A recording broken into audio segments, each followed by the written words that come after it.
Welcome to my YouTube channel. বন্ধু-বান্ধৱীসকল, আশা কৰোঁ সকলোৱে ভালে আছে।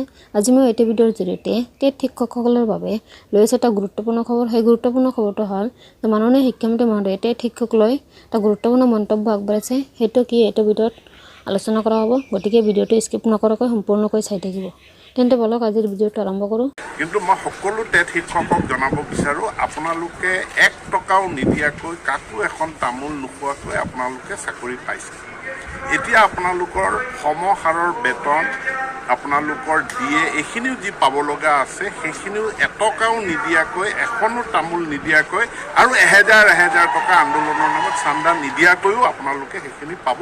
কেইটামান দিন ধৈৰ্য ধৰিব লাগিব। এইখিনিয়ে মোৰ শিক্ষক সমাজলৈ মোৰ নিবেদন। কিন্তু ভিডিঅ'টো ভালদৰে শুনিবলৈ যত্ন কৰিব। বৰ্তমানৰ মুখ্যমন্ত্ৰী শিক্ষামন্ত্ৰী হৈ থকা সময়তে তেখেতৰ সদিচ্ছাত তেওঁলোকৰ চাকৰিসমূহ 60 বছৰ পৰ্যন্ত চৰকাৰে গেৰাণ্টি কৰিব, আৰু যিটো আমি কৈছোঁ যে প্ৰায় নিয়মীয়া। লগতে সমহাৰত তেওঁলোকক অন্যান্য ৰেগুলাৰ শিক্ষকৰ সমহাৰত তেওঁলোকক দৰমহা দিয়াৰো চৰকাৰে সিদ্ধান্ত গ্ৰহণ কৰিব। এইটো আছিল আপোনালোকক দিবলগীয়া এটা সৰু ইনফৰমেশ্যন।